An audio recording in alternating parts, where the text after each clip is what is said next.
the Boston Messenger community because I lived there for years. Those were the best people I met in my life. I'm not dissing people in D.C., but have a great affinity for my years in Boston, you know. That's fantastic. Yeah, I lived outside of Boston as a child. My younger son goes to BU, so I can see that Boston will be a great place to call home. And yeah, I can see in the photos, I've seen some of the photos. But before we get started, let me just get a quick breakdown. I just want people to know a little bit of your history. So can you real quick give me an idea of how old were you when you started as a messenger? What city was it? What company did you work for? And how many years were a messenger? And maybe different companies. And if you worked in different cities, maybe you could tell us something about that. But just go with that. Give me, like, you don't have to go into the full baseball card stats, but give me, name, rank, and serial number. Okay. I started in 1992 when I think I was 22 at the time. I'm not sure. I'll have to do some math. But I lived in D.C. in the 1980s as a runaway kid, which is how I got introduced to the bike messenger scene through a gentleman whose nickname was Batman. He played for a punk rock band called Moral Discipline. And he lived in a group house, and he was a bike messenger, and everybody in the in the house was a bike messenger. And I remember at the time, the 80s, I was riding mountain bikes in the Frederick watershed, and I was fascinated with bicycles. I didn't have a car. I was riding a bike as a form of transportation, and I loathed working construction. And I loathed Frederick, where I was living, because at that time, it was just a rural redneck town, a place to escape from. So I looked at the map of Washington, D.C., and the map of Baltimore, where several of my friends had a group house. And the circles and diagonal streets in Washington, D.C. intimidated me, and Baltimore is more of a grid. So I decided to move to Baltimore. I started working for a company called Magic Messenger for a married couple named Gary and Deidre, who weren't really nice people. And I didn't make any money there. And there's a lot of hills in Baltimore. And then after working there for a year, I met a couple guys.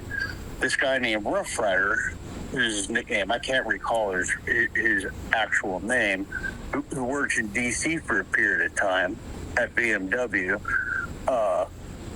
suggested that I move to D.C. And I knew the people there. So I decided to move to D.C.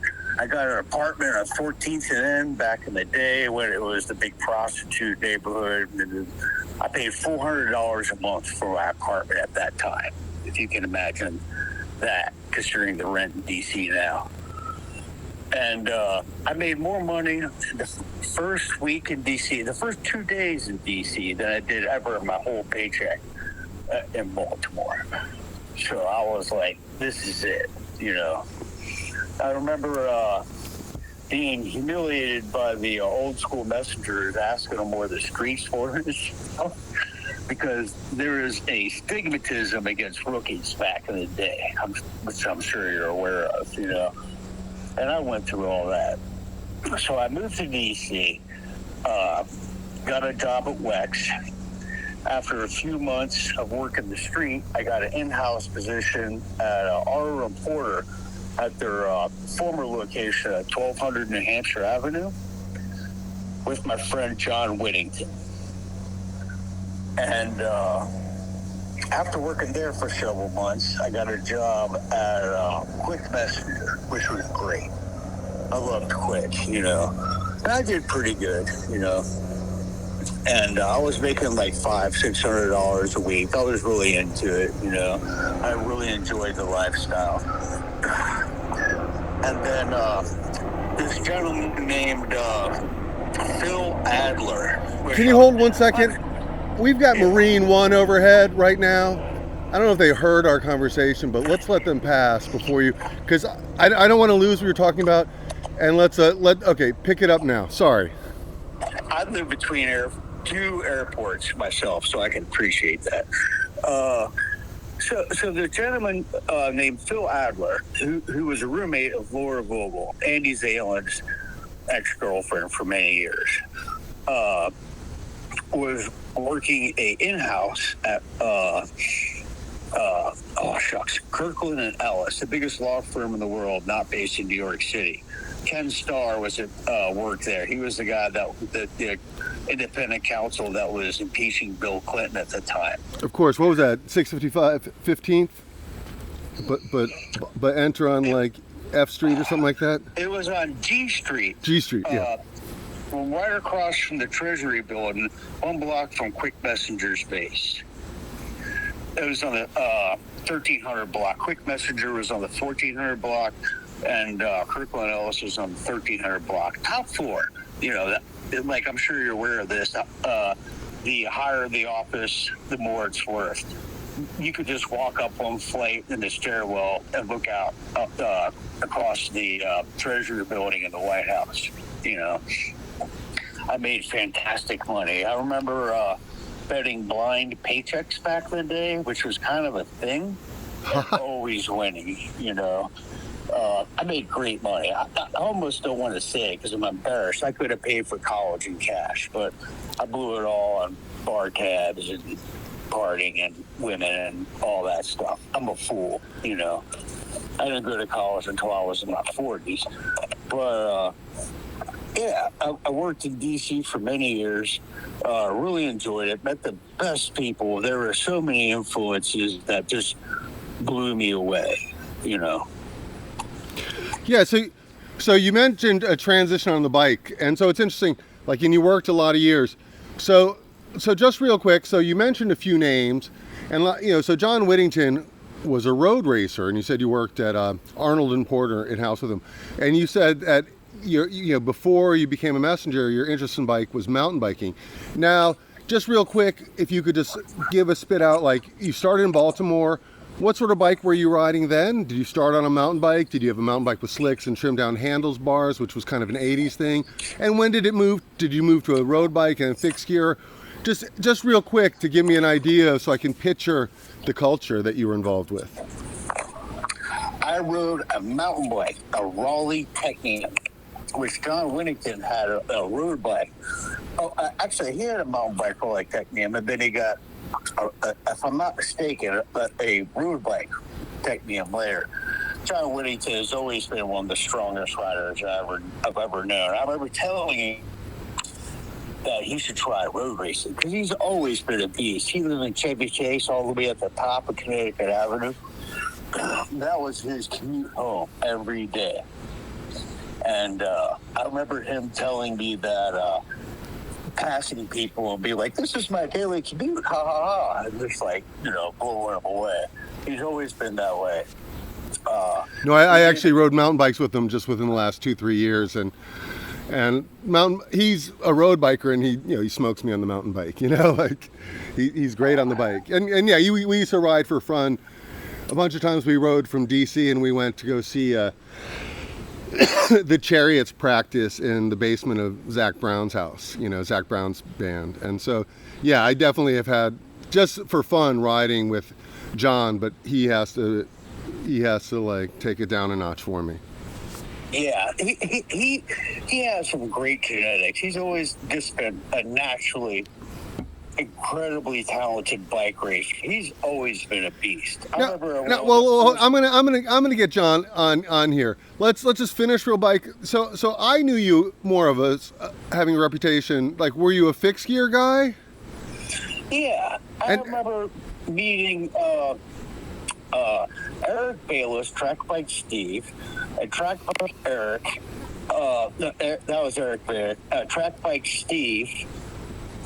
Steve Harival, Peter Cush, aka, well, his real name's Peter Dotter, who I have no idea where he is at right now. Matt Harris, aka Shredder, Jason Stevenson, of course, and a bunch of other guys. And there were probably 6 guys in DC riding track bikes at that time. And I was just fascinated with it. I bought Shredder's Spectrum track bike, for $600 complete, which is unimaginable these days, and asking Kush to show me how to ride it. And he was like, "We're going to take you to a vacant lot, take you around a couple of times, and then we're just going to bail down 16th Street, past Meridian Hill, and see how you do." And that was my introduction to riding a fixed gear. And it was do or die. Brakes or no brakes. In that moment, brakes or no brakes. Despite our conversation earlier, there weren't bikes made back then with like holes for brakes in the foreground at all. There was no such thing as a fixed gear. They're purely track bikes made to ride on the velodrome. That was it. Steve Haribo was bringing frames back from Europe. Was he a French photographer? No, he's from Belgium, and so he was a photographer. No. Steve Haribo works in the prop business in Miami.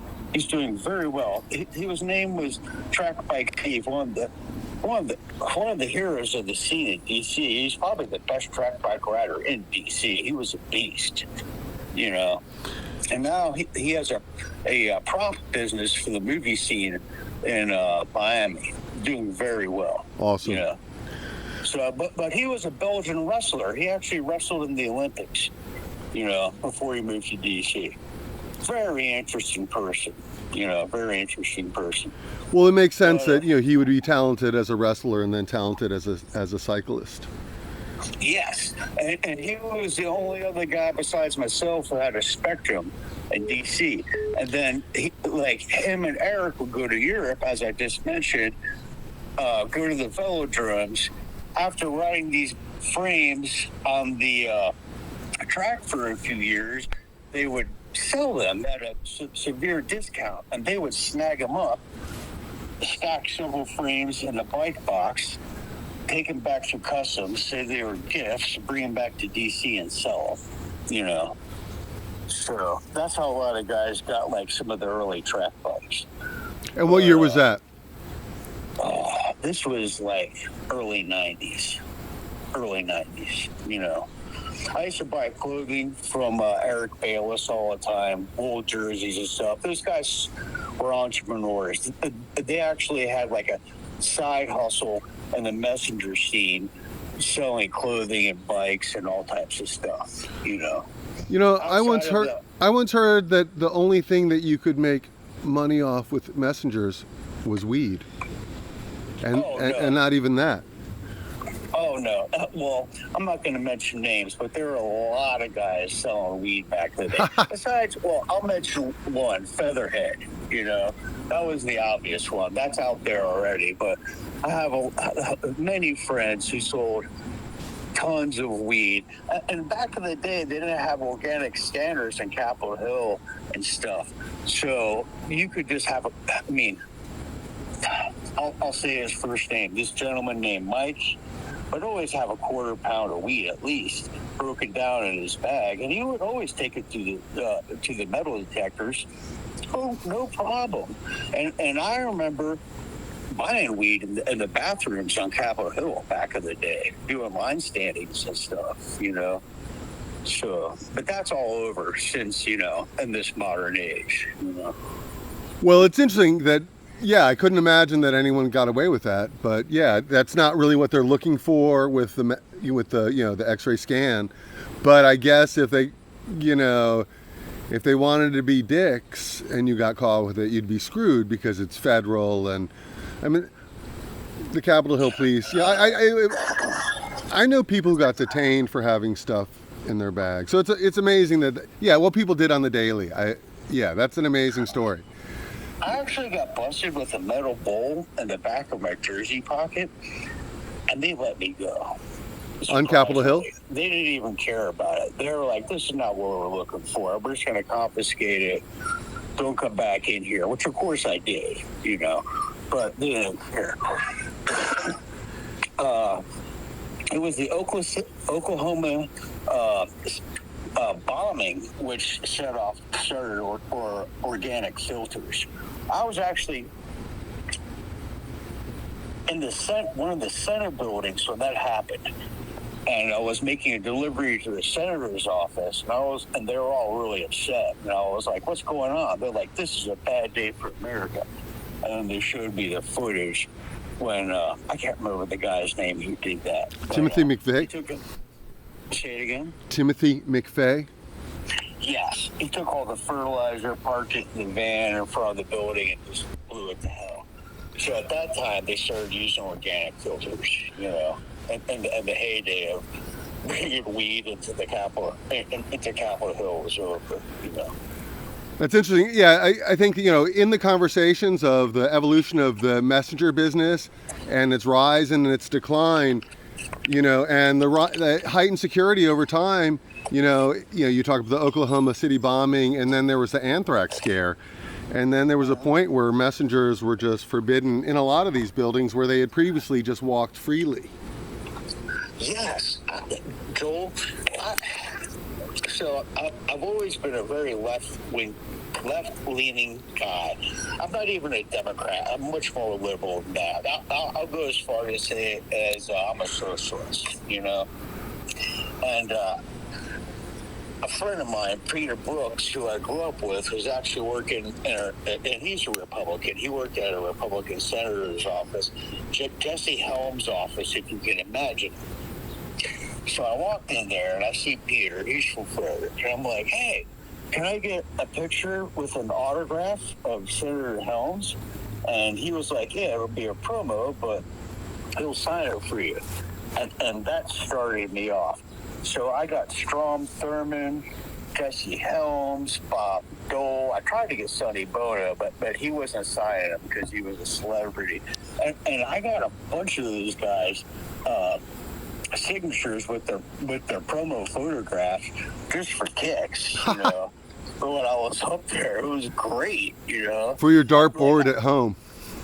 Yeah, I'm this tattooed, sweaty, stinky scumbag, and at that time in spandex, they probably thought I was a freak, and I'm just like, lauding them and telling them like, "Oh man, I love you, blah blah blah," and then I'm like, "Can I get your autograph, and a little thing," and they were like, "Absolutely," and I was collecting them, So I remember meeting Bob Dole in the elevator and telling him I respected him for his service in World War II. And I didn't even ask him for an autograph, and he took me back to his office and gave me one. That's fantastic. Yeah. Yeah. And Bob Dole. I mean, so I guess his non-writing hand was the injured hand, or yeah, he always kept a pen or a magic marker in his injured hand, like gripping it, So I saw that, So yeah, that's an interesting question. It's Washington D.C. If you were out in L.A., you would maybe see movie stars, but in Washington D.C. it's politicians, and yeah. So it's funny that you decided to collect the autographs of some of these people. Did you have any other chance run-ins? Ted Kennedy one time almost hit me in his caravan, taking a turn without. I met Ted Kennedy. Okay, so all the senators have their own private bathrooms in their office, and I don't know why this happened, but there was a public bathroom immediately outside of his office, and the back door of his office burst open right when I was going into the bathroom, and we were both trying to shove in the door at the same time because I was about to piss my pants, excuse me. And I backed off because I recognized him. I've always admired the guy. He smelled like alcohol. Like Ted Kennedy was a drinker. And I let him in first, and I made sure I was standing next to him at the urinal so I could talk to him, and lauded him for a second. I didn't get his autograph. I just wanted to get the autographs of, like, the neocons. But I told him how much I appreciated everything that he's done. And everything. He's actually is a hero of mine. He was the lion of the left, you know. So.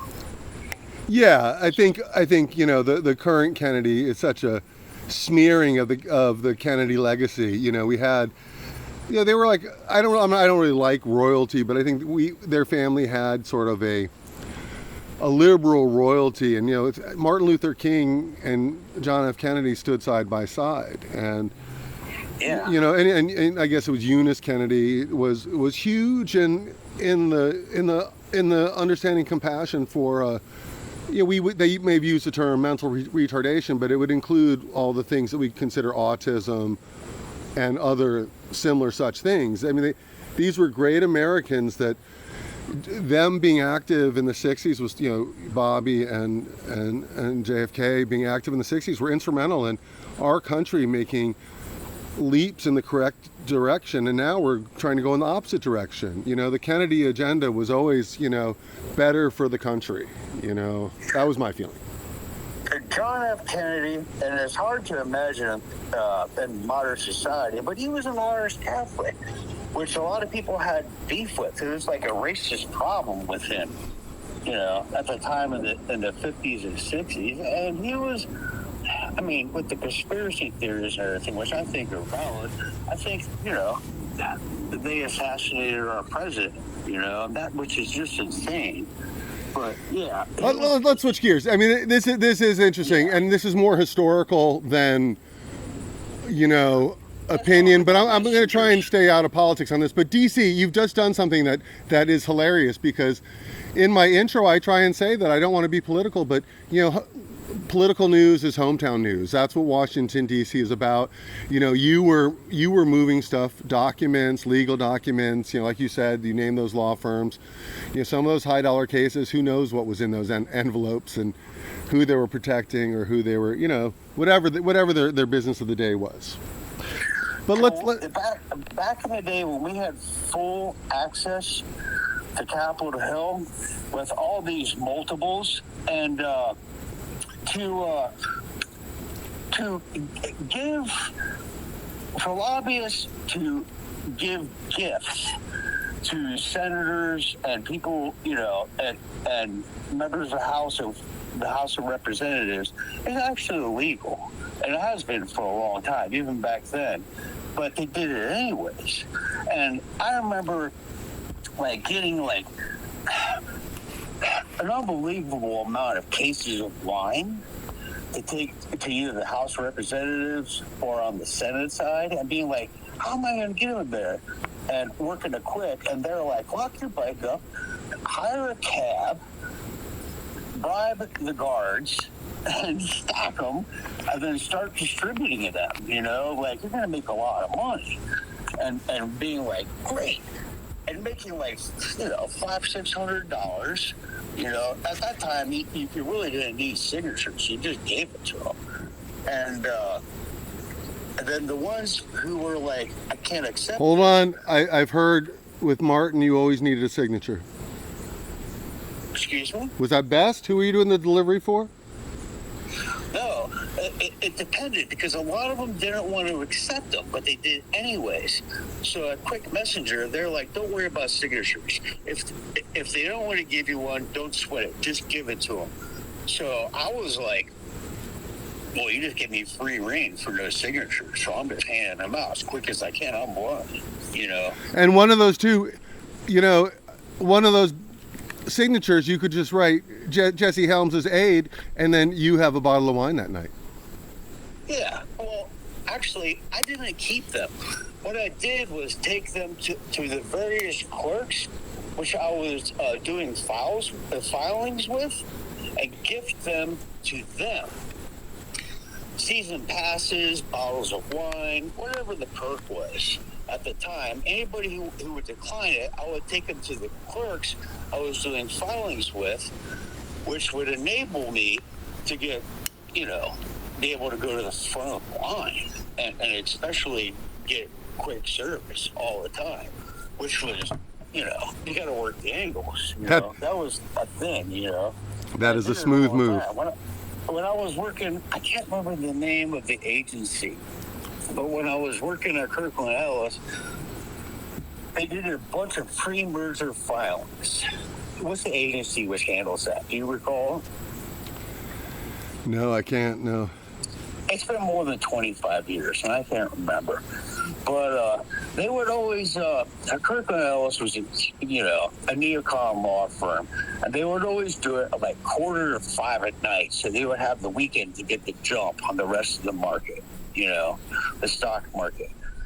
And they would, and that guy I gave that guy mostly everything I had. And they would be like, "You got 15 minutes, get it down there." And, of course I would ride my butt off to get down there.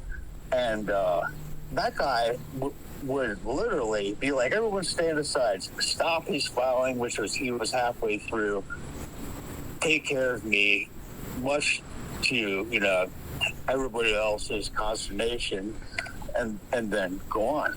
I remember giving him... So where was that? Was that on North Capitol? Was that FERC? No, it was on Pennsylvania Avenue, 5th and Pennsylvania Avenue, if I remember correctly. Okay, so maybe the FTC. Yeah, pre-merger filings. Yeah, and so yeah, So, no, but not that wasn't the longest of distances, and no. I was able to get down there, lock my bike up, run up to the office with a long line at, almost 5 o'clock, and just burst into the office. People would be like, "Hey, what do you think you're doing?" And like, I gave the clerk season passes to a Bullets game back in the day, and he was ecstatic to see me every time I walked in there. I gave him vintage bottles of wine, everything else. yeah, if it closes at 5, they're not gonna have that, like, almost like it was like a device probably closer to like 1930 than like anything now would be digital or whatever. But then it was like that. Oh, it was all stamps. Yeah, and then a signature. Junk, yeah. So, yeah, I mean, I would infuriate people. They're all professionals, and I'm this sweaty, disgusting bike messenger, tattooed bike messenger, and boom, he would stop the other person's filing and take care of me because, they weren't bribing him, for lack of a better way to put it. Oh shit. So, plus I was always nice to him. I knew his name.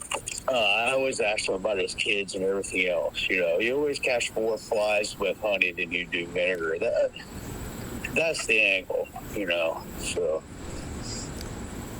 Yeah, it's hard. Like you said, you described yourself, and I think for a long time it was, the sweaty messenger in the elevator. I think a lot of times, in the document rooms or stuff, there was like almost like a antagonistic feeling towards the bike messenger, like so strict about one document. It's like, this is my job. I'm just trying to pick up a document for a client. It's not for me. It's not like, and the second one would be for a different client, like it just, their strictness was almost like picking on the messenger. My experience was 50-50. It was either hostility or a lot of receptionists, the female receptionists, actually were kind of flirtatious with a lot of the couriers, not just myself, but, talking to my buddies and stuff were the same way. I'm not discounting the women, there weren't a lot of women in the messenger scene in the 90s, but there were probably like, unless I'm discounting somebody, like 10, It's always been a small percentage, but it's always been there. As long as there were DC bike messengers, there have been female bike messengers, yeah, but it's always been a small percentage. Yeah, they were always awesome women, who held their own against the guys, Yeah, like, so can you remember any, well, you said Laura Vogel, so who were some of the women in your era, that you can... Sheba Farron, Laura Parks, of course, Laura, Edra London. Oh, I'm forgetting names now, and I feel like a jerk for doing it, man. I can't remember her first name, but her last name's Hamilton. And Richie's. You remember the linebacker Richie? I don't think so. No. Sky Palace. Oh, the house. No, I mean I wasn't cool enough to go to Sky Palace. Lisa Martin. Lisa Martin. Oh yeah. I know who she is. She was a great messenger. Actually, all the girls back in the day were just fantastic messengers. Well, I think just real quick, and I hope to interview some of these people, and some of the prowess of Sheba Farron. She was not only a strong female messenger, but she won World Messenger Championships overall, not just the women's category. And she was a pro bicycle racer. And everybody had a crush on her. She was super cute, Like, Sheba is so cool. And I would be like, shut up. Shane Groff is here. That's your girlfriend. He's like 3 people away from us. You can't say that. Shane, made in Australia. So, so these people are still around, and these people, hopefully I will get to. It's funny that you mentioned these names, like Edra, like I was. So in doing this podcast, I want to make the podcast to be a visual experience as well as audio. And we talked about this, and you sent me a few photos, and I received photos from you. Some, I want to get the rights to use the ones from Michelle Roberts, who I'm friends with, but she's a professional photographer, and she might want permission. And then Andy Zalan. And so Andy Zalan gave me green light to go onto his webpage, and I could screen capture anything that I wanted. And, these people that you just mentioned, I just saw photos of, them in DuPont Circle, or them like in Toronto or something. I don't know, some sort of more than alley cat messenger race. And I think that anybody who I'm going to share some of these photos, but mainly I borrowed from Andy Zalan photos of you. But I think people could get value out of going to Andy Zalan's page, and I'll share a link to that, and they can see the photos and get an idea of the moment and the people that you're talking about. Yeah, Andy's been documenting the messenger scene since the early 90s. He's a fantastic photographer, and he's kind of like a messenger historian. Well, it's interesting because, it's participant observation. He's a world-class messenger competitor. He's raced in and he's hosted international messenger events. I remember there was a moment in DC where he hosted a 7-stage alley cat event called Destination Dublin. And the winner male and winner female of this many race event got tickets to race at the Worlds in Dublin that year. And so he's not just, he went to the Corcoran, and he's a photographer, and he took photos of the culture, and he went to the Worlds with his Polaroid collection. He tells an amazing story with his photos. He's an amazing guy and a fantastic rider. He went to the Corcoran with my good friend John Stillwagon. May he rest in peace, back in the day. And I met Andy at DuPont Circle because we were competing, selling oregano. I would call it names. But and John was my friend through mutual friends, and that's how I bonded with Andy. He's always been a great guy, and the most fantastic rider as well. I can't believe that via his involvement in the flower delivery service, he's still on the life. I remember in the early 2000s, I was working in the tank business as a pipe fitter, and I had a job just off Farragut Square, and we were looking off the roof watching everybody, and I called Andy, and he delivered me some oregano, and I was like, "You're still doing it?" And he was like, "I'm going to do it for life, man," which I respect him for, So Andy. It's hard to do that. And so just as he's part of the community, he fosters the community, he carries the torch. So there's this. I did a podcast on it, and people can check out that episode. It's about the Rough News time trial. Now, I didn't go into great detail on Andy Zalan, but I did interview Zach Brown, and he talked about the original inception. But maybe in COVID times, passed, and then Andy Zalan resuscitated it. And it's a Thursday night time trial in Rock Creek Park and barbecue. And so Andy Zalan runs the timekeeping, and then April Sourwine basically caters the event. She makes like a homemade salad, and then people can kick in money, but she runs the grill. And it's this great part of the community that gives a chance for people to interact. So like Andy is, he's a life force. He's hosted so many Alley Cats. He hosts a Messenger Appreciation Day Alley Cat each year. So yeah, but enough on Andy Zalan. But since I just mentioned Alley Cats, why don't we get to this? So I know that you have a history of racing Alley Cats. At what time, what was maybe your first Alley Cat, or what were maybe some strong Alley Cat memories? My first Alley Cat was hosted by Eric Bayless, Track Bike Eric, who's a legend. He rode at Eddie Merckx. I mean, that was, like I mentioned before, when there were like 6 messengers riding, actual track bikes back in the day. A track bike Steve. It was called the Pirate Cycling Outrage. And they had the woman who was the lead singer of, oh my God, I'm going to forget it. This bondage rock and roll band there. And one of the prizes was you could tell her the most filthiest thing, and she was the judge that you could imagine, and you would get a prize. Several people went up to her, and she was disappointed. And then Michael Drago went up to her and whispered in her ear. She was like him. I don't know what Drago said, but he got the prize.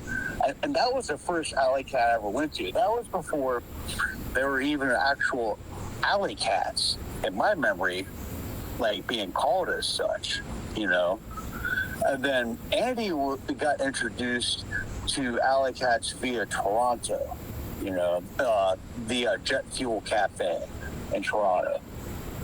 And so he saw it and brought, we need to do that in DC. Yes. Andy lived in Toronto before he lived in DC. I remember him telling me that at one time that he's always been a proud Canadian. He's originally from Hungary. But then when he was young, Andy used to be a Mex kid, and he moved to Toronto, and then he ended up moving to DC. His mother worked at the Smithsonian, and and then Andy started doing Alley Cats too, because his buddies turned him on to that in Toronto. The first Alley Cat I went to was the Cycle Messenger World Championships in Toronto. I can't remember the year. That was a legendary event. Richie and Beaver we rented a bus, which is how I met all my good friends from Richmond, JP Sutphin, Chris Rowe, Chris Holloway, Alan Case, all these other guys, because they came up to DC to hop on the school bus, which we rented, to get up there. And then we had a U-Haul with all the bikes were in. We got up there a day or two before the U-Haul, but Richie and Beaver, I have to assume this had something to do with drinking, but I can't be sure. But they get caught in a rainstorm and took the U-Haul off the road, and it rolled. And all the bikes were just like an art installment, jumbled and wasted, And everybody had to go to the trial and get the frame straightened, because that was back in the day when all the bikes were steel. And Harley Masters, who is I'm not sure if you remember Harley, one of the original OGs of DC. Do you remember Harley? No. Harley was a hard dude. And a lot of guys from the 90s in DC will remember Harley, Great guy. All the old Sky Palace guys, remember Sky Palace?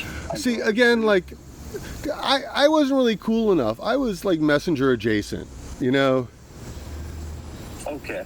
Well, on Gerrard Street, on the 1400 block of Gerrard Street, there were 3 townhouses, and nothing but messengers lived in them. And Gerrard Street was like a total drive-through drug neighborhood. I've seen drive-by shootings. I woke up in the morning and there were assassinations in the playground across the street. I remember Greg Skinner and Alan Case crawling back to my window because I wouldn't let people smoke in my house. And they're like, there's a guy out in the street with a music telling everybody to fuck off. Like, it was a bad neighborhood. I really actually got stabbed 14 times out in front of the house. And Larry Parks, the dealers tried to mug him for his pizza. We were waiting for him to come back up with it. And he came up very upset with a, very sloshed up trash pizza because he didn't give it up. He was like, L.A. Law, what a fucking badass. Oh yeah, he wouldn't give it up. He was like, "Fuck you guys," and he didn't let him get the pizza. We got it, but it was all smushed. And I'm sorry that I cussed. I asked you not to cuss, and then I cussed. My bad. Oh, I'm sorry. You made me cuss. You made me cuss. Don't make me cuss anymore. That's my fault, I'm a cusser. That's a great story. But so what was the year? Was that like 89, 90? What was it? What year was that? Oh, I think I showed up in DC in 92. It was shortly after. I moved to the Sky Palace with Tommy Kendricks. I think I lived there for a week with Gigi. So just to give some framework to people, like it's Columbia Heights pre-Target.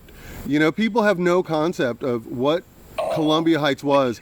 Clifton Terrace was in the metro section every day for the actions that you were talking about. There were women pulling tricks on the corner, holding a baby in their arms. It was... Clifton Terrace was like the building in New Jack City. It was off the charts. It was insane. And then Girard Street was like just a total drive-through, walk-through, out in the open drug market with just like gangs everywhere. North Face jackets. No one's going skiing this weekend, but everyone's all dressed up in their North Face. Standing on the corner, making eye contact, and ready to make a sale. Drug dealers everywhere, and it's weird because the messengers got a pass because we lived there, and we never reported them or gave them any grief or anything else. A couple of them were buying drugs. I'm not mentioning names, but one time I had some really young guy throw a brick at me, but I just sensed it and ducked, and it went right over my head. But the other drug dealers freaked out on him, or like, don't do that, because I think that they thought, there's no antagonism, so let's just let these guys go. Because, back in the DC in the 90s, it was just after, we were still recovering from the crack epidemic, but not well, and, stuff was live. It was still the murder capital of the world, don't forget, it was really rough back then. There were no bike lanes. There was no metro station in Columbia Heights. Like, Columbia Heights was like the set of the movie Escape from New York. Like, it was nuts. Just riding your bike around that neighborhood after dark was dangerous, and you definitely shouldn't be walking. And nobody was locking their bike up overnight. That was crazy. In recent years, I've worked in construction, and my friends knowing that I spent many years in D.C. or actually need directions, and I always tell them where to go. So we went through Columbia Heights and down Park Road. They didn't freak out, but I was freaking out. I'm like, what, chain stores? Metro station? Bikes locked up? Like, that would never happen back in the day. This was just an incredibly rough neighborhood, And now it's like, I just saw a post on a real estate page, which I pay attention to. There's a house in Columbia Heights going for more than $1 million. Back in the, that just blows my mind, I just can't conceive it in my mind, I don't know New DC very well at all, to tell you the truth, Yeah, no, so that is the perspective, and not all change is for the better, but that world wasn't sustainable. It was imploding on itself. It wasn't a good place for anyone to be.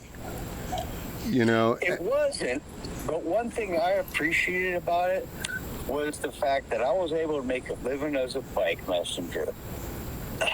Joel, despite when I was a pipe fitter, that was the one job where I've made the most money in my life. I made $70,000 3 years in a row as a bike messenger working for Kirkland Ellis. And that's 1990s money. That's insane. And I wasn't paying nothing for rent. Nothing. You know? Like, me and Tommy's landlord, which was this Hungarian guy, got busted for arson out in California. He was serving time in jail. He didn't pay rent for a year. And then when he showed back up, we were like, oh, we gave it to your wife. And he was like, that B word, you know? So it was an interesting time back then. It was kind of lawless, is the way I look at it. Nobody hung out in Farragut. Everybody hung out at DuPont, you know? Every Friday night in DuPont, there'd be 50, 60 messengers hanging out. It was just amazing. Smoking weed, drinking beer, you know, everybody socializing, making plans for the weekend. It was, I missed that counterculture greatly, you know. I came from the old school DC punk rock scene, and the old school DC messenger scene was even stronger, you know, in my opinion. No, I can see it, you know, and I have been to events at Andy Zalan's house, and these people come through, and it's like a family reunion for some of these people, you know, like the memories, experiences, you know, racing side by side internationally, you know, like someone may be from, you know, Spain, but they may have raced together in Guatemala or Japan or you know, whatever. You know, it was years later. My good friend Christian went down there. Andy had 2 posters made of me that he did for Dirt Rag magazine. One on the Brooklyn Bridge, one on the Oakland Bridge. It was like coast to coast type of thing. Okay, so again, you know, and it's fine to be talking about Andy Zalen and other people because this is what's interesting.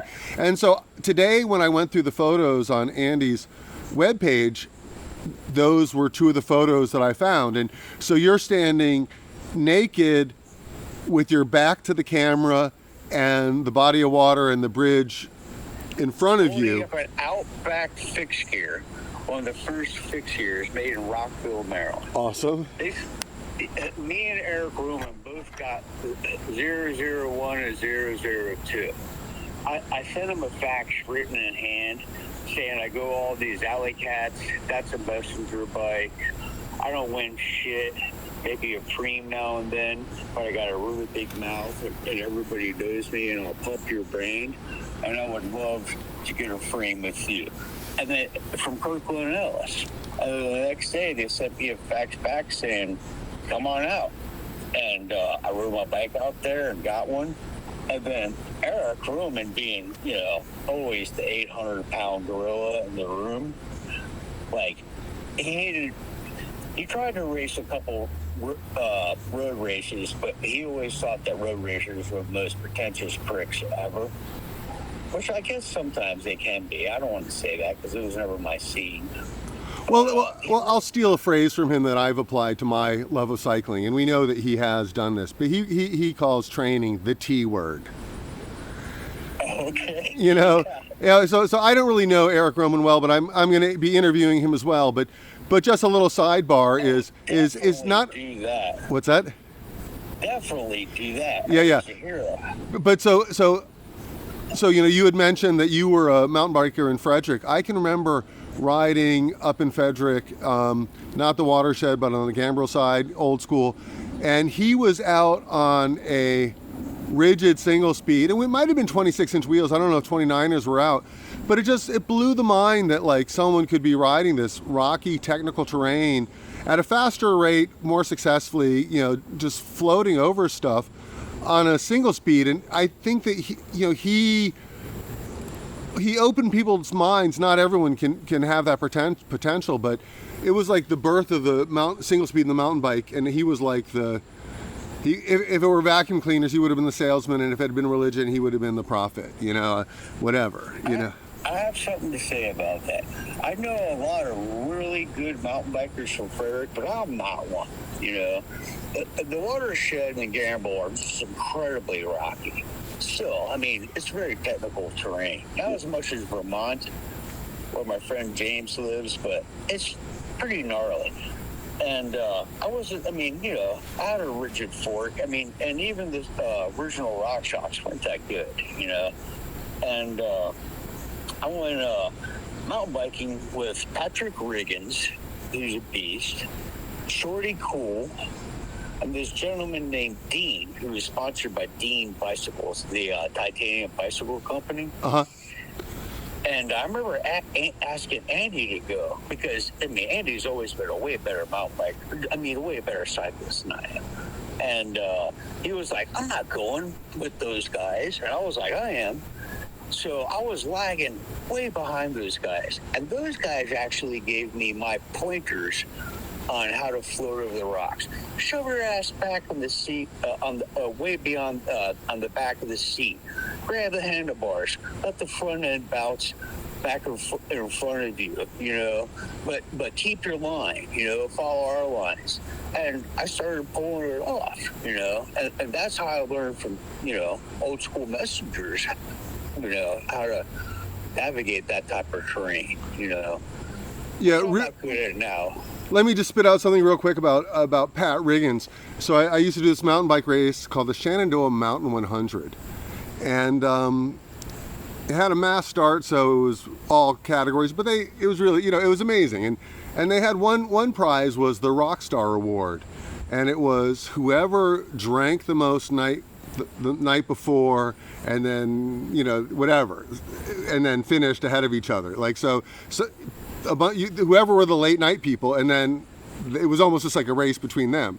And Pat Riggins won it a number of times. And he had an IF built 26-inch wheel single speed, which I thought was odd. He could probably go mullet on it in 29, 26 because of the fork, but he rode a 26-inch single speed for the 100-mile mountain bike race, the Shenandoah Mountain 100, after drinking everybody under the table. I have something to say about Pat and Eric Roman as far as that goes. Okay. First, Eric Roman. He was the American single speed champion for many years. And he was winning races Eric Roman was so easily, just blowing them away. So after a while, he started riding naked, just lapping them still. So, and then he would ride naked with an American flag tied around his neck, drinking on the course, getting drunk, lapping people, and being like, ha. And they were actually pissed at him for being unsportsmanlike, but he was just blowing them away on a single speed. Like Eric is like a beast. I remember in the 90s, he had varicose veins in his legs from exertion, We did an alley cat one time, and me and my friends from Richmond and Eric decided to go in costume. And there was this costume store on P Street at the time. So we got in there. We couldn't decide what to get. We were thinking of a horror costume. We eventually decided on this French maid's costume. So Eric had long hair at the time, and he got ponytails on either side. Riding around that day, he stuffed his Schwinn Paramount track bike into a car's wheel well and just wasted the frame. Eric used to have a stack of frames in his house. Like, he was one of the toughest track bike riders I've ever known. Eric was never had any fear about getting hurt, the guy was just a beast. And I heard that he was a legendary mechanic as well. Oh, I'm sure. He moved to He's a professor at Penn State now of photography. Yeah, so like I said, I'm probably going to interview him. I mean, there is a, I think, yeah, he's an amazing person, and his achievement on the bike is phenomenal. It's funny because you mentioned the French maid costume, and there was a company out of San Francisco, Timbuktu. Timbuktu, yeah. Yeah, and it was the advertisement, and that was classic Eric back in the day. He has this sneer in the photograph and everything else. That was classic Eric at the time. And it's also very DC Messenger, Mount Pleasant, Columbia Heights group house. He was holding a black label. I mean, to me, it's like very iconic of the times. Mm-hmm. So yeah, I hope that Eric has some photos, because I mean, yeah, exactly. He had a lot of moments, and he will also be a phone interview. And I was able to farm a few photos. I'll have to go on to Andy Zalan's page again and see what else there is to pick. I was only focused on you. This is not a paid gig, so here I'm spending like 12 hours for an hour-long podcast. But let's get back to some alley cats. And since we already mentioned I would love to talk about alley cats, particularly on one subject. I would like to talk about Gigi was mentioning this naked shit in DC back in the day, and I would like to talk about that. How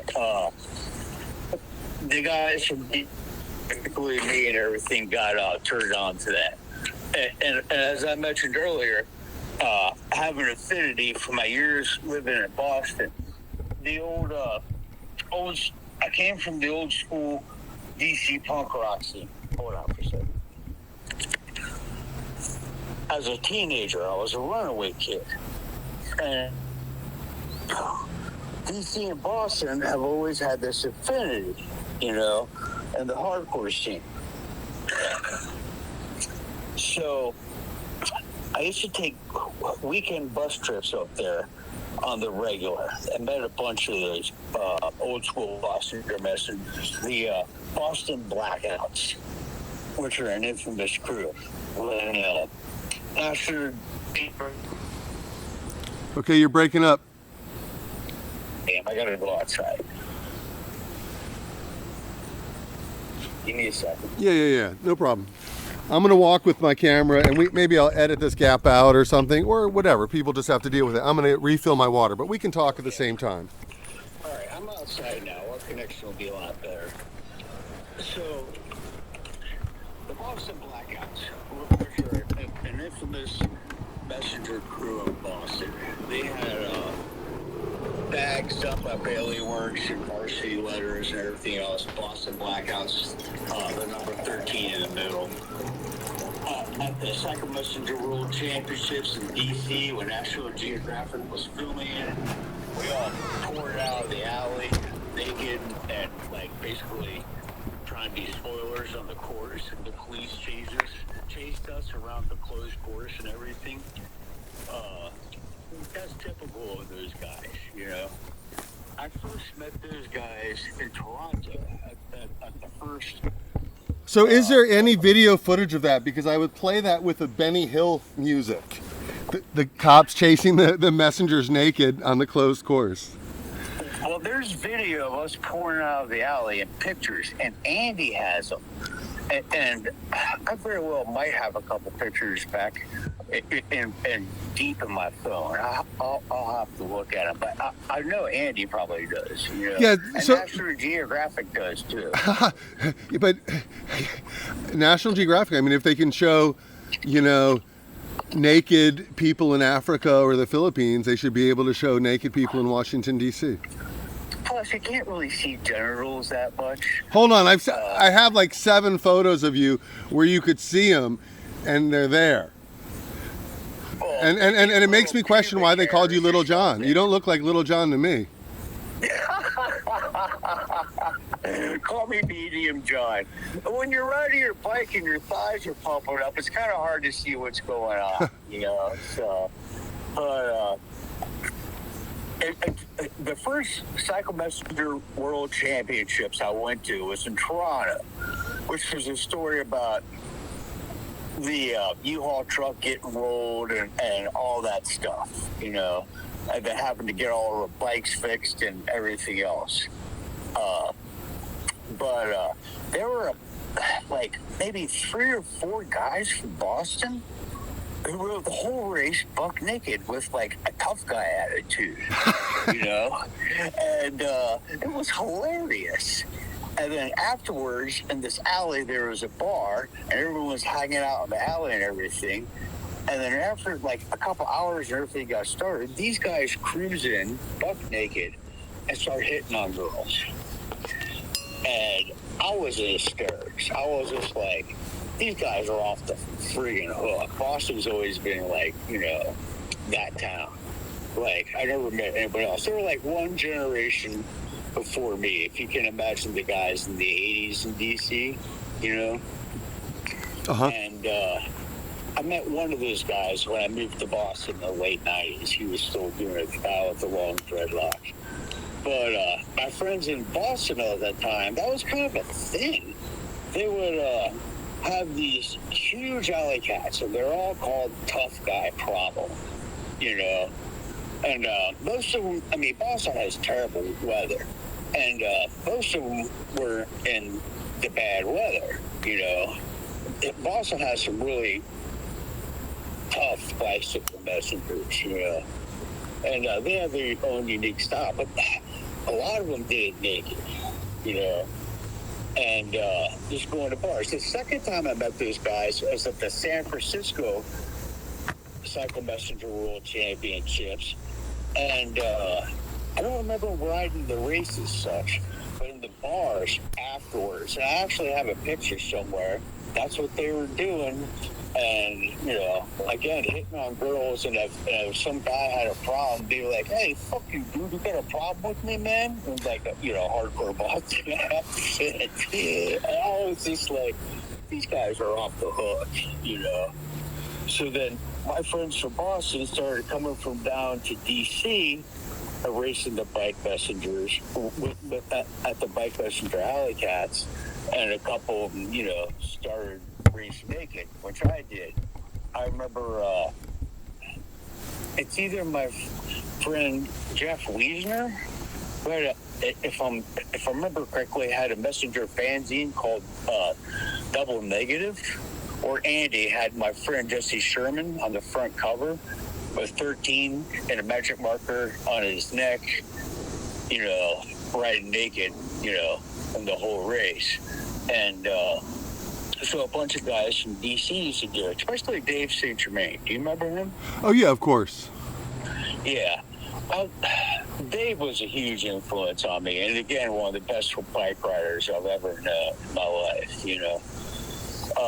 He lives in Brooklyn now, but he's originally from Boston. And Dave was a huge connection for me with all those guys in Boston, you know. But we were, me, Dave, a couple other guys, Zach Brown, and a couple other guys from Boston were riding our bikes through Georgetown naked, and the bicycle police started, cops on bikes started to chase us.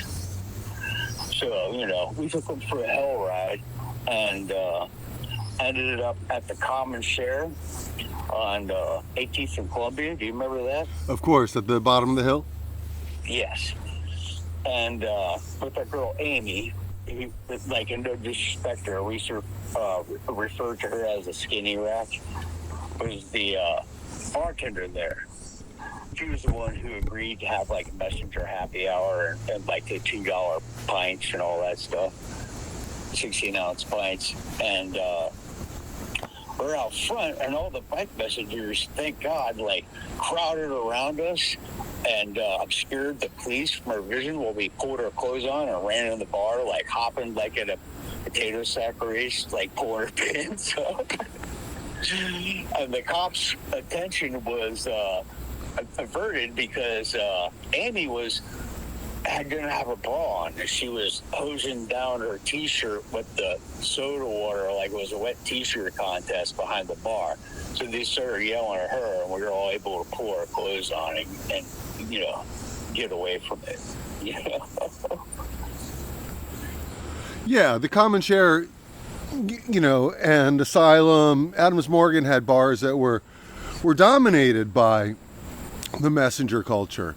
And so, I think that Asylum even had, and I wonder what happened to it because it's now changed hands, but it had one of those resin epoxy bars, and I think it was filled with messenger work IDs. Oh, yeah. I mean, we made the common share. Or ruined it.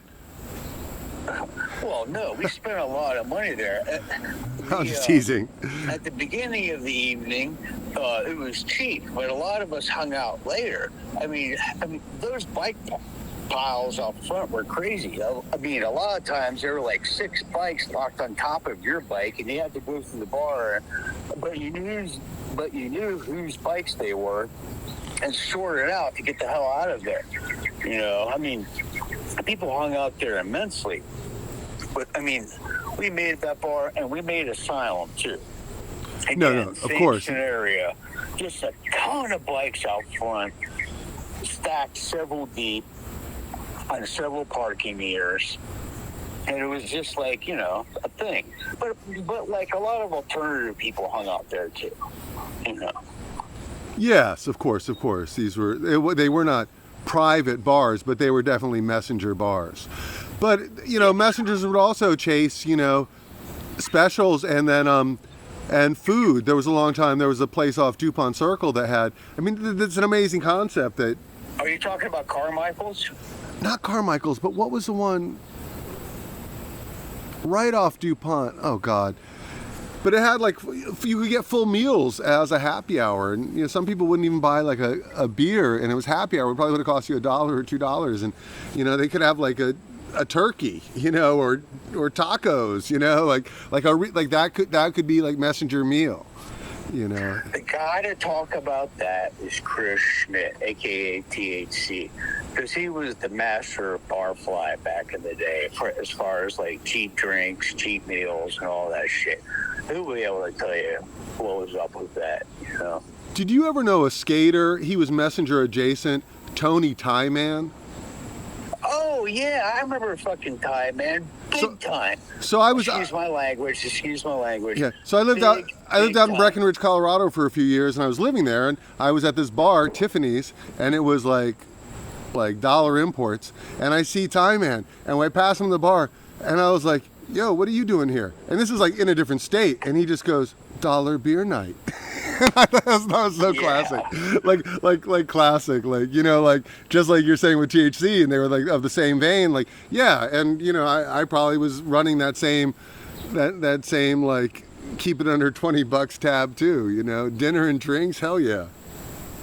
Tie Man was a DuPont Circle regular. He was a good skater.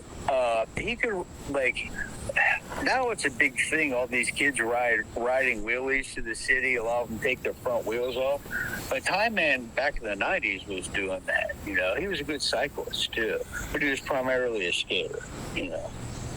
Yeah, so he ran with the crowd. So there was a big messenger in the 80s, messenger skater crossover.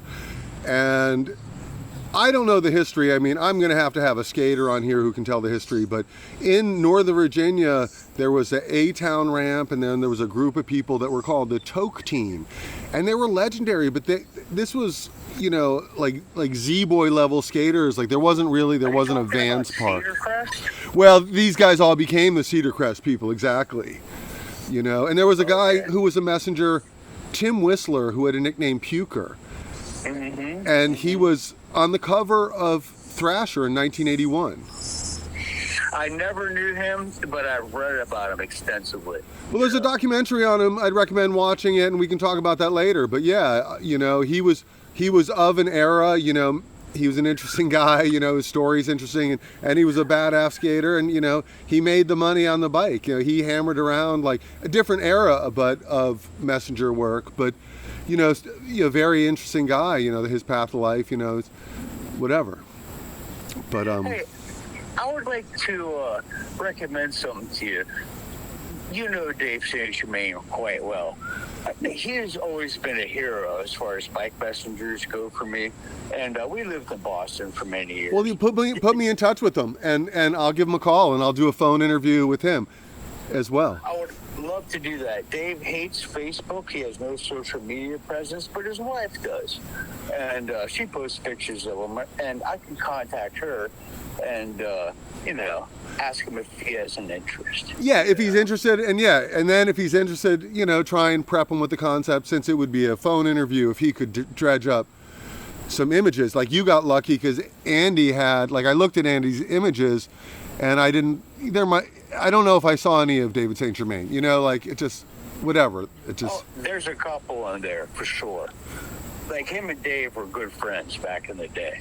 That's awesome. Yeah, so definitely. And the goal is, to interview more people and get more of the stories, fill in the blanks. I wouldn't mind getting people together. Jason Stevenson is a name that you mentioned, and he's got great stories, but he's also a great storyteller.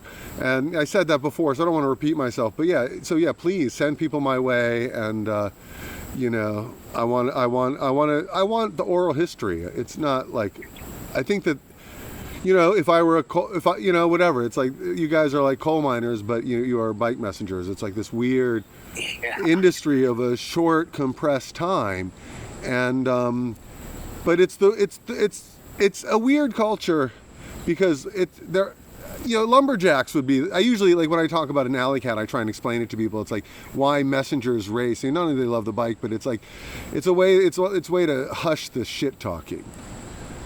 Someone might say they make more money or they're a better messenger, but you throw the alley cat and then you get to throw down. Or even if it, there could be bunny hop or tracks kids, whatever the flexing is of what a messenger is, And I always describe to my old friends who don't understand what a bike messenger is. I always compare the late 80s and 90s, and I use the analogy of, it's like the Pony Express.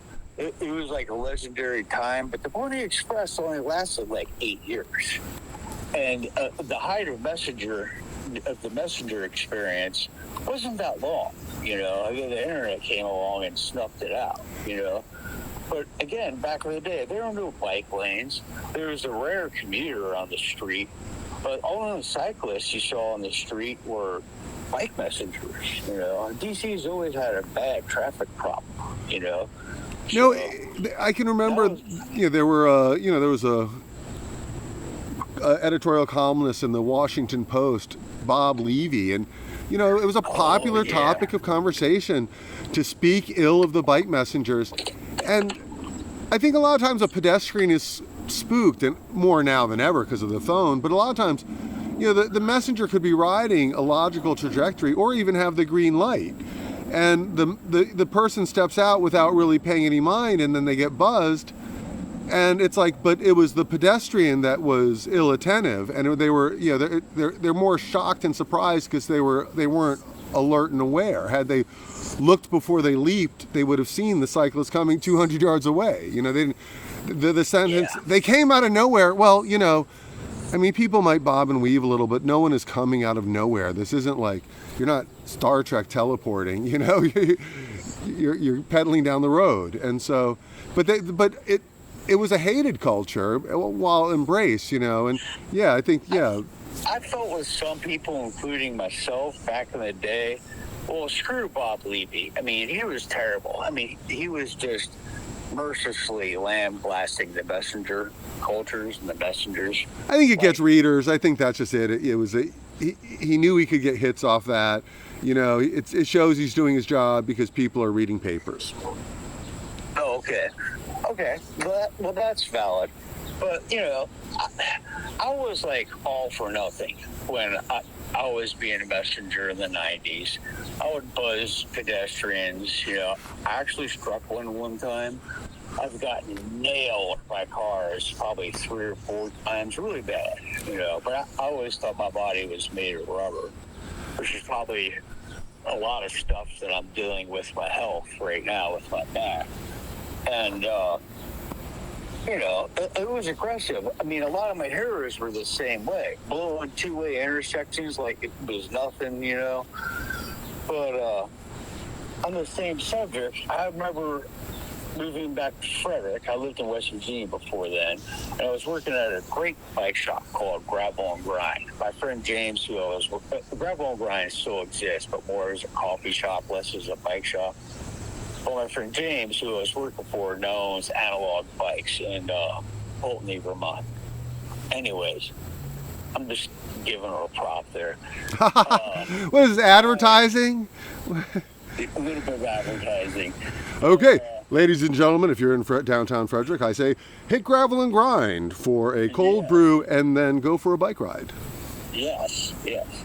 But anyways, I still had a fixed gear at the time, and James lived in my neighborhood. I was like, follow me, you know?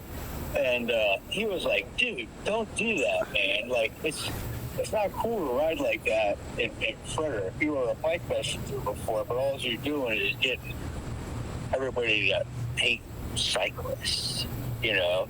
And I was like, yeah. I mean, like, I was a little immature at the time, and yeah, but it's true. Now I ride touring bikes.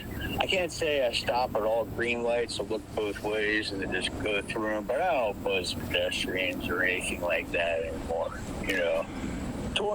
Touring bikes and all road bikes with super low gears has been my thing for years. Kind of the opposite. Well, sometimes you know, if you're hammering, that's the line, you know, and you're not going to hit the pedestrian.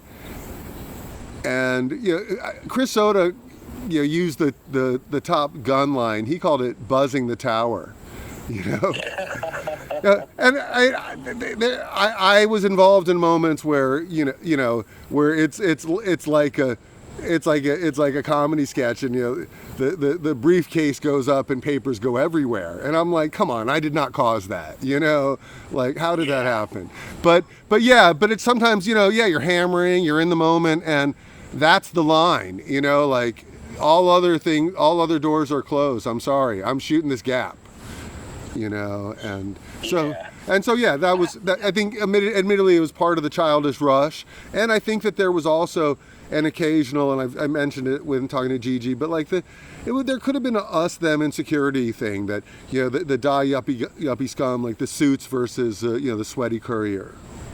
Yeah, I'm not proud of the moment when I actually nailed a pedestrian, but it was kind of, the person was fine. Well, the woman was. The woman I hit, her boyfriend or associate, he was ready to kick my ass. But I shot in front of a metro bus that was just beginning to pull off to get the ramp on the sidewalk. I was blind, and I nailed her. She turned sideways, and I tore her pantyhose. I mean, I guess it takes a minute to develop a bruise, but she didn't have any marks on her because I basically laid my bike down as soon as I could. And you know, I'm on my track bike, and I was, you know, going fast, trying to get in front of a metro bus pulling off. I pulled out my ID, said, "This is who I am. I make decent money. I'll gladly pay for any of your medical bills." And he was off the hook, but she was like, "That's totally fine. You're a complete gentleman, blah, blah, blah." She took my information. I never heard anything from him, you know. So. Yeah, you know, hockey, no blood, no style. But, you know, you could see how in that moment how that the partner could feel that the correct, appropriate response is to be aggressive, you know. Oh, no, I understand it. You know, all of a sudden, in a flash, this guy on a bicycle comes and, you know, nails a woman, you know. No matter what his behavior is, you're going to be furious, you know. Guy, woman, whatever. Yeah, exactly. No, when I'm on my bike and someone runs into me, you know, like another cyclist, I'm not like, "Oh, let me buy you flowers," you know. Yeah, of course, you know. Yeah, I feel the same way. I feel like if I was riding responsibly and another cyclist wasn't and they hit me, I'd probably be pretty upset, you know. So. Yeah, so I mean, I think that, you know, accidents do happen, and if you, as long as people are, and in this case no one was hurt, but even if you're sincere, you didn't, it wasn't, there's no malice, and like what people need to realize in a lot of cases when a cyclist crashes into a pedestrian, the cyclist risks getting hurt too. No one, they don't take it lightly even out of selfishness. Yeah. My brother's, people one time he was at a party and someone's like, oh, cyclists blowing through red lights. And my brother, not as a messenger, but he's a cyclist. He's like, blow through red lights? I don't blow through green lights. We're always have to be this hyper alert. We don't want to have, our health and wellness is our utmost concern. We don't want to go down either.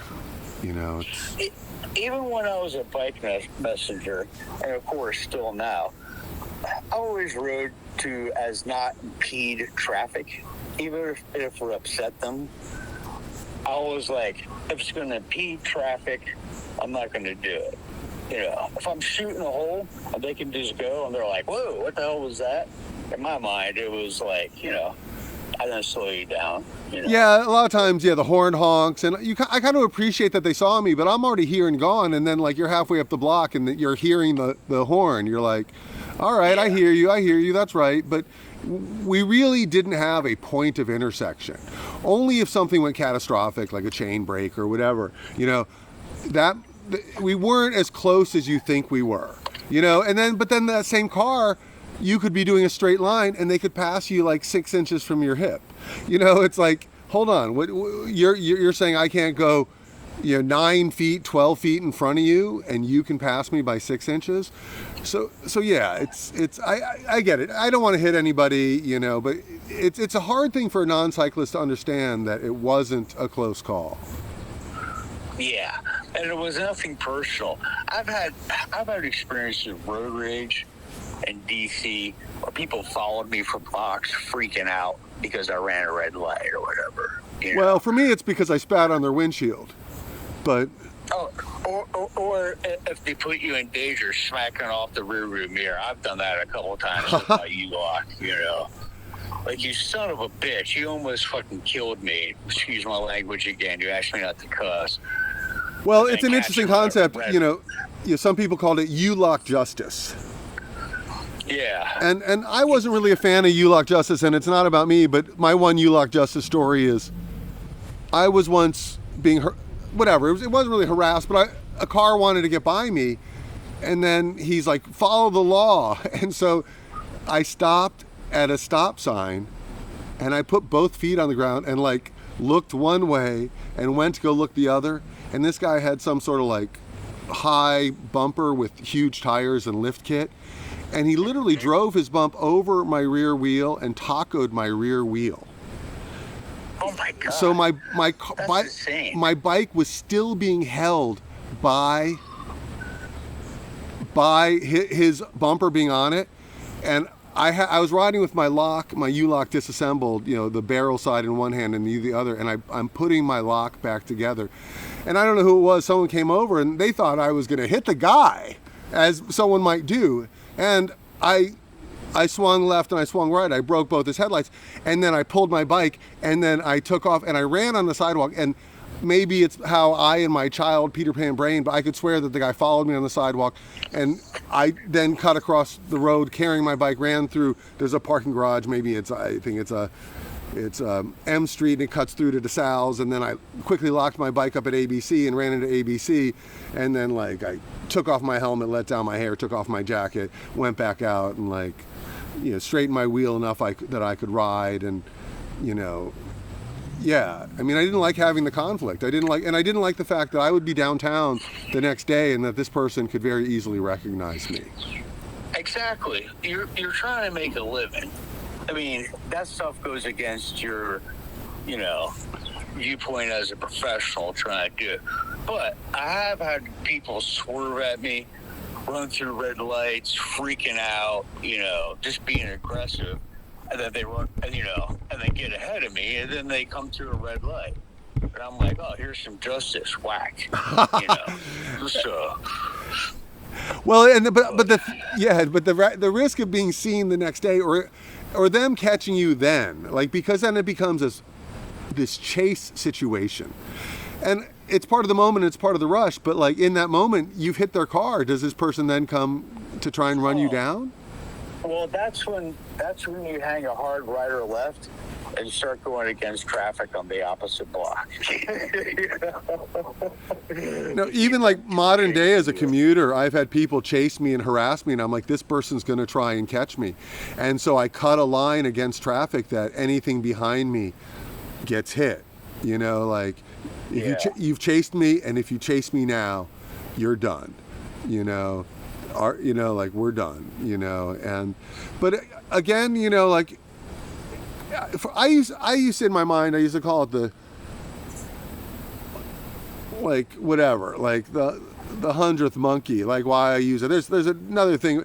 It means like I could let 99 people do some dumbass shit to me, and that 100th person, that jackass, gets my anger, my aggression, my argument that I have for all these other people. So maybe what they're doing in that moment isn't so great, but because I didn't respond to the last 99 ones, I've had enough. You know, despite what we were talking about, I actually haven't had that many conflicts in the 90s and early 2000s when I was working in DC at all. I mean, of all the, unfathomable amount of runs that I did, there wasn't that many conflicts. Well, maybe I have issues. You know, I call it a liquid ticket. You know, I'm giving them a ticket for their misbehavior, and I'm putting it on their windshield. Yeah. But sometimes, I'll tell you quite honestly, I'm probably more likely to spit on a nun or a priest or a little old lady than a boy in the hood. You got to choose your fights. Like I've had conflicts where I've caught the car and tried to talk to them at the red light, and it's not a conversation you want to have. The glove box opens, and you don't stick around to see what they're getting because it's a fucking gun. Like, and in the 90s, DC was still struggling on and off being the murder capital of the world. And it wasn't in your interest to get in conflicts on the streets. You're riding all over the city. And it was just like, a matter of survival, even in your domicile and working, You just had to mind your P's and Q's as best as you could, So here's a question that will just, chase us down a different street, a different path. So, we were talking about the dangers and the risks. Did you ever get hit? Did you ever have any injuries? Oh, boy. I got nailed a bunch of times. Really bad. It was mostly people running red lights. It was always cab drivers. We used to joke around back in the day being like a third world cab driver will cut off 2 lanes of traffic, 3 pedestrians doing a U-turn, and, a messenger along the way. There's an incredible amount of antagonism between cab drivers and bike messengers. On one of the rare days that I ever took off, because no matter how much I drank or did drugs the night before or stayed up late, I always went to work. It took a couple hours to blow it out of my system. I was young. I then just, went on my day. I had to keep my tenure, for lack of a better way to put it, at my company, And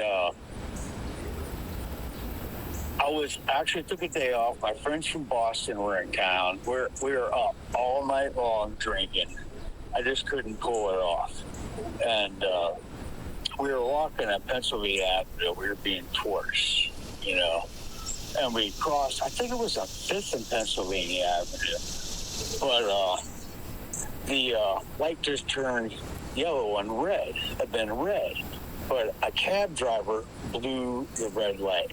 And I was in front of them on my bike, and he nailed me so hard that I went through the passenger window in the rear, through the glass. I could have kissed his passengers. I was all shredded up and fell out on the street. And all the pedestrians stopped him from running off because that's what he wanted to do. He actually told his passengers to get out of the car, and he was trying to speed off. But all the witnesses stopped him, and I everyone was giving me their business cards and everything.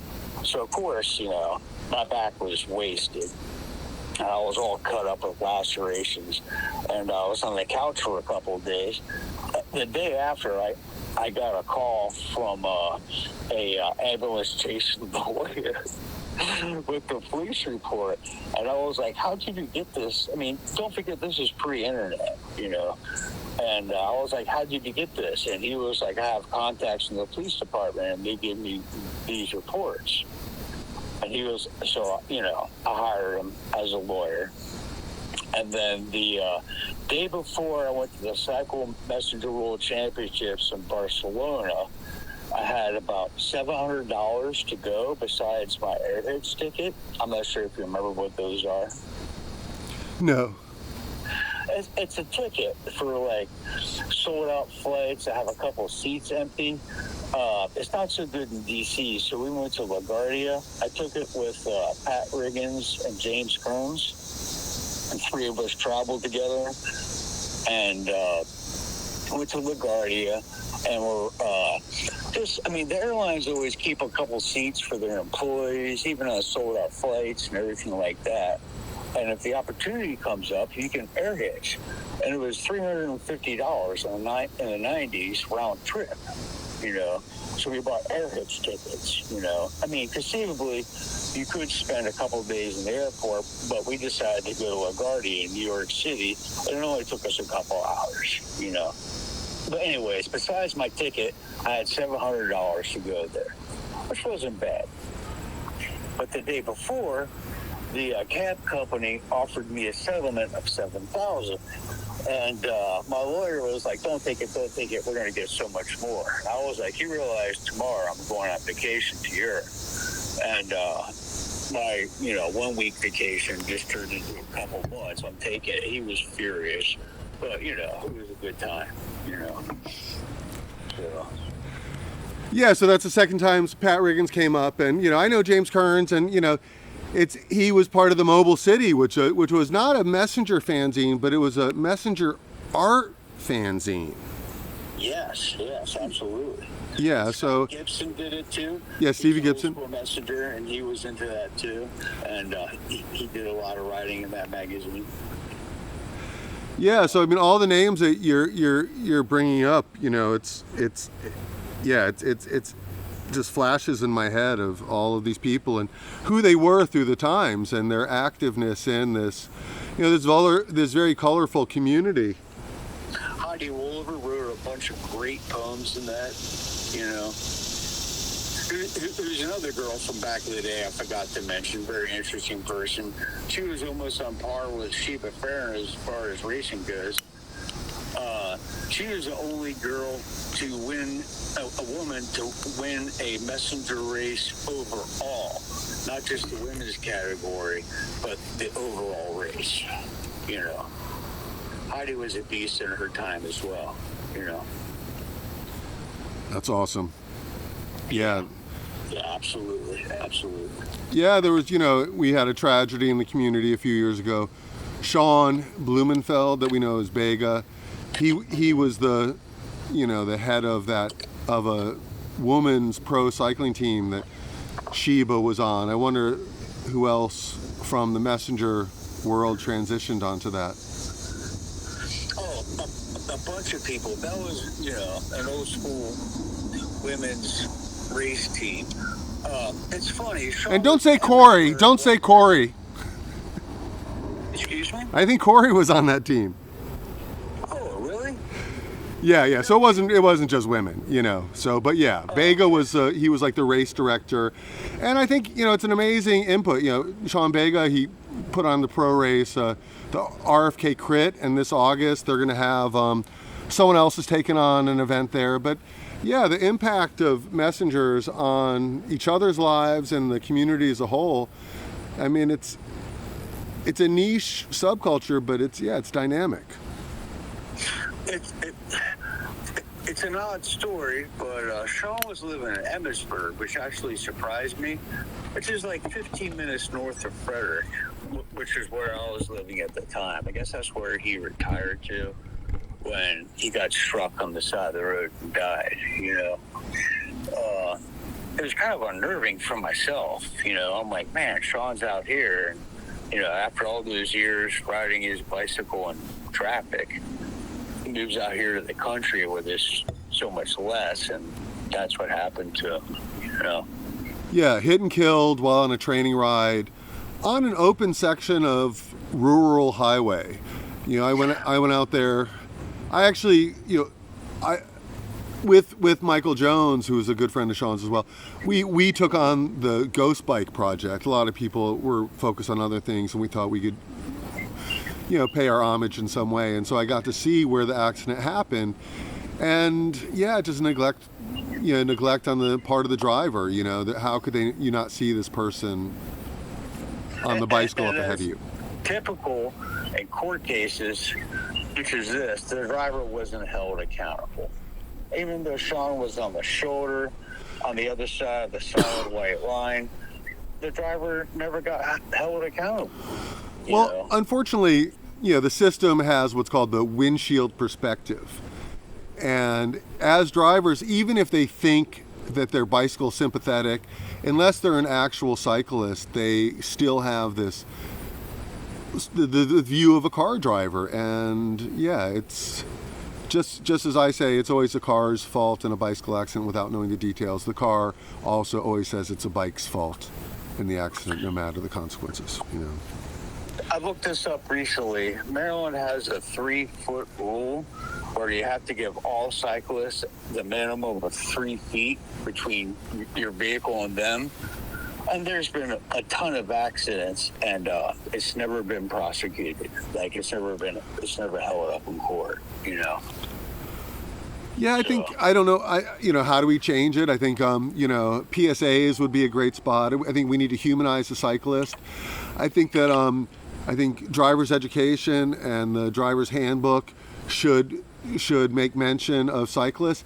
And I think that people could have, we've got this technology, but also just as the app can tell people, if they're on Waze or, Google Maps or whatever, and it can warn people on things, it can say that you're in the city or you're in a neighborhood. It could just spit out a sentence, watch for cyclists. You're about to pass, and there are actual places where a road will pass a bike path. And the app could give the utterance at 200 yards ahead. Bicyclists and runners could be crossing at the bike path intersection, So there are things that could be done, but the main thing is we have to humanize the cyclists, and we have to have people drive attentively, Thank God for the fact that in most urban environments, there's a ton of cyclists now, and it's becoming more normalized. Even in Frederick is a huge cycling community for a small town with tons of, bike lanes and everything like that. I think last weekend they had the high wheel penny farthing races. Yes, that's my friend Eric Rhodes who puts that on. He was, he just quit. He just moved on to another job this year, but he was the principal of the elementary school where the mother of my children works. I used to work on it, truing his penny farthing wheel. I had to build a truing stand out of 2x4s to pull it off. I mean, how are you going to true one of those wheels, It was crazy. It was my friend James Johnson was like, we have to build a truing stand. I wonder if they just trued it. I wonder if they just trued it in the fork. I bet you there was an attachment on the fork. Because he wanted his frame aligned as well, which was just insane too. Because any modern bicycle frame tools aren't applicable. So what we did was we went on Sheldon Brown's website.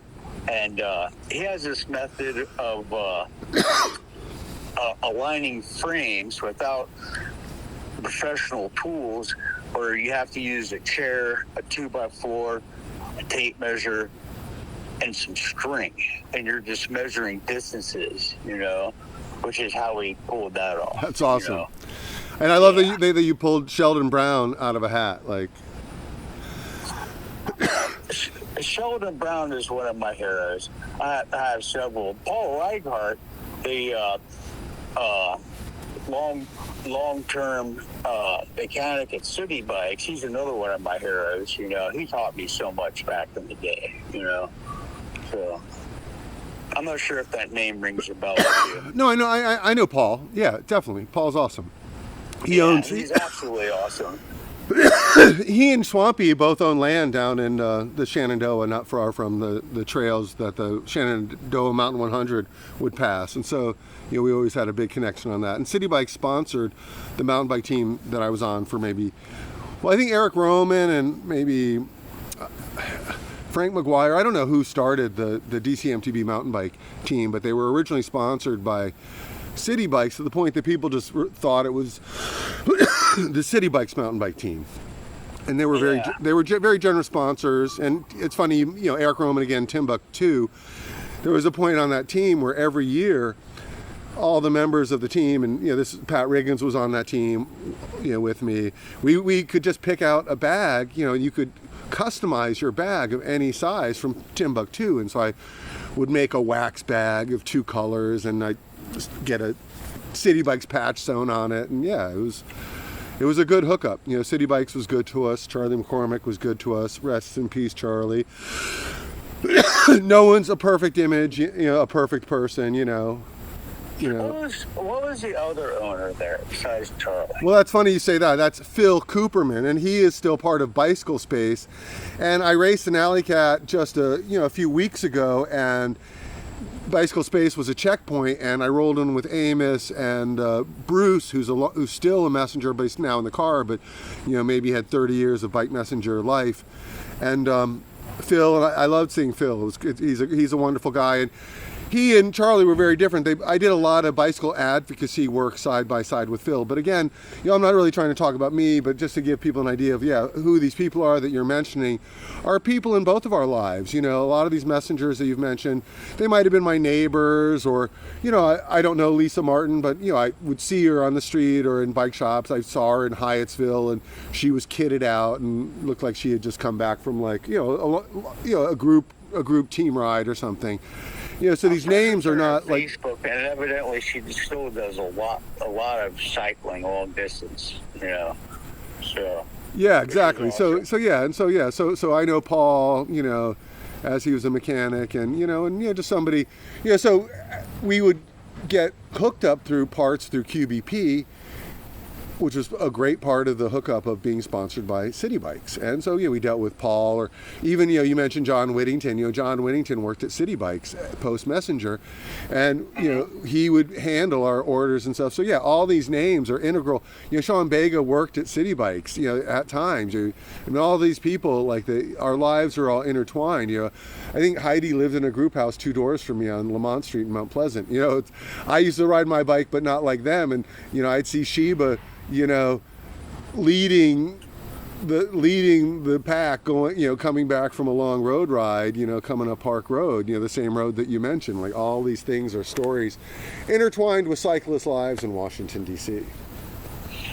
I dated Heidi for a brief time back in the day, and it was difficult, both of us being cyclists, because she was always so much stronger than me. And we would go out on bike rides, and my tongue would be hanging out of my mouth, and she was like, "Are you okay? Are you okay?" Just humiliating me. Well, different styles of cyclists, Yeah. I'm a mountain biker, and my engine isn't the same as a road biker. Sure, on the road bike, they kick my ass, but maybe on the mountain bike, they might see, oh, okay, it's not that my handling is so great, but my engine translates to that, to cross-country style mountain biking, Yeah. I want to give a shout out to Paul Reichart and Wally Haynes, because my friend James at Analog Bikes started his own company. They're all road bikes and mountain bikes, all rigid steel, super low gears. That's his thing, so you can ride up a wall or across a rock field. And at first, we started, James actually trademarked the term whatevering, which is his concept. It doesn't apply anymore. He wasted this money as far as all road bikes go. It was like whatevering bikes, and we were adapting touring bikes with super low gears to ride in the Frederick watershed, you know, which is still my thing. But how I got inspired by that was, Paul Reichart and Wally Haynes. They've always been enthusiastic bike tours, and they're my total influence as that's my interest now. I mean, physically, I can't do it anymore. I used to be an enthusiastic hiker, but I can't do that right now. But, when I go get over my health issues, eventually I'll get back to that. We'll talk offline about adaptive cycling, and in Montgomery County, these meetups, and you could get on a quad or a trike, and they're pedal assist, and you could ride in the woods. It's mountain biking, and there's certain trails like Schaefer Farms, whatever. There's known loops. I mean, I would say that could be a good way for you to express the sport that you've had your whole life, and you could continue to. But we'll talk about that offline, But just actually, I wanted to throw a quick thing on the podcast about that. I mentioned I'm gonna before we got on the podcast, I'm gonna buy a long distance, heavy capacity cargo e-bike, and my boy at my son Tracy at 14 is a head taller than me, and his shoe size is a whole size bigger than mine. So he can undoubtedly ride my touring bike, and he's a beast, I mean, I can't believe little John had this, giant like my son is. But we've always had a passion for bike camping, and I've been taking him bike camping since he was a little kid, and I was hauling him on one of those child trailers in the back to go bike camping. We've always done it, and I look forward to moving to Brunswick and having that e-bike, and being able to do luxury camping instead of ultra lightweight, which we've always done. Take an actual, cast iron skillet, canned goods and everything. And I'll throw a bunch of stuff on my touring bike, which is fully racked, for him to try out, and get back into that, because it's what my interest is. I mean, I miss it so much. You know what would be cool? Once you get back on your feet, like you're talking about moving to this area that's near the C&O Canal. Oh, they live. My children live 2 blocks off the C&O Canal. So I think so right now the C&O Canal and the Gap Trail, this is worldwide bucket list ride, because it's one of the longest car-free stretches that people they could come from all over the world, and I see them rolling into Georgetown, and a lot of older cyclists, because it has a lot of flat. But it would be amazing to have like a primitive campground, or maybe like you have screened in porches where people can just either set up a hammock or whatever. I almost cussed, I didn't. You're a talented mechanic, you could do spot repairs for people to keep them rolling. Well, what's interesting in Brunswick, they have one of those weird bicycle stands with a pump and every bicycle tool which you can imagine, like that you would need attached to cables. And then the 2 bike shops that they have there, cater to people on the C&O Canal, which is pretty interesting. I would like to get a job at one once I get there, maybe selling bikes, because I don't want to be a mechanic anymore. And I'm really good with customers, selling bikes again, Yeah. So have you ever ridden the C&O Canal in its entirety? No, I have not, but I've ridden extensive sections. I remember Morgan and John Whittington doing it, and John asked me, and Morgan's a beast, and of course John is, asking me if I had an interest, and I was like, not with you guys. I have another good friend who asked me if I had an interest in it, and he was like, let's take a month, let's ride with trailers and really good coolers and cook steaks and have a cast iron skillet. And there's actually, like, I was drinking back then. There's actually like a little bit of a brewery tour with breweries like within a couple miles of C&O, which you can ride your bike to them. And he was like, let's just do that, relax and just enjoy ourselves and meet people. And I was like, cool. But then, you know, I was having daughters, you know, twin babies being born soon, and I have to call it off, you know. Yeah. So I don't know how many times John Whittington has done the C&O Canal, but I did one time loan. Times. What's that? Several times. Times. I lent him a Bob trailer one time. So he told me that. Yeah. Those things are fantastic, by the way. Yeah, that was previously owned by another fixed gear messenger legend. They called him Coach, Michael Pierce. I do not remember He him. could have been after your time, you know. And he now works side by side with Andy at Urban Stems, but he was a longtime messenger. Also, similar to Eric Roman, he was a dynamic mechanic and a dynamic racer. But you know, like, you know, a different time, like a passing of the torch.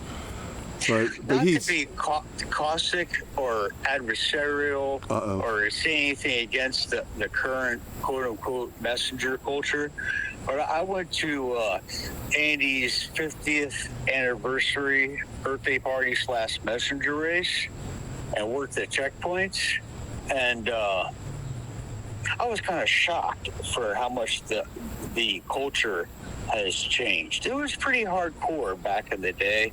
It was purely for professional messengers riding, you know, for pride and prizes, you know, and ego. And it was gnarly. No, I hear what you're saying. You know, Andy would, and you know, so I was talking about Andy, and he hosts a Rough News time trial, and I think that, you know, the world is inclusive, and also there are not enough messengers. It's like if we want to play pickup basketball, we need to invite more people to the park, you know, and so it's more fun. You know, I don't believe in necessarily more the merrier. It's just a different time, and so it's a carrying of the torch. Because the question is, so like, messenger work has evolved. There have been people who've been doing food delivery for, you know, 10, 15 years. You know, in your era, a Domino's or a Chinese food deliverer wouldn't cross intermingle. It was oil and water. There was a hierarchy and there was no acceptance. But the times have changed. You know, you know, and at these events and alley cats, there can be winning people who are non-messengers, and you're excited that there's more competition. There's this kid Andrew, and it's fun, Joel. It's something to do. I'm not being a jerk about no, it. I appreciate the comparison, like, and a lot different, you know. So the comparison is real, and you know, and I hear that, but you know, there was a time when exactly like, you know, I wouldn't have, you know, I would have never in a different era tried to host an alley cat, and the last couple of years I've been hosting several alley cats a year, you know, but I believe that they, you know, they have the DC Bicycle Messenger stamp of approval, you know. Suave might say that they're a little bit too much of a Easter egg hunt, but you know, you said Arnold and Porter, you know. Suave and his surly disposition. I stayed with Scott Berkshire immediately after I got out of the hospital and nursing home when all this first happened with my first operation.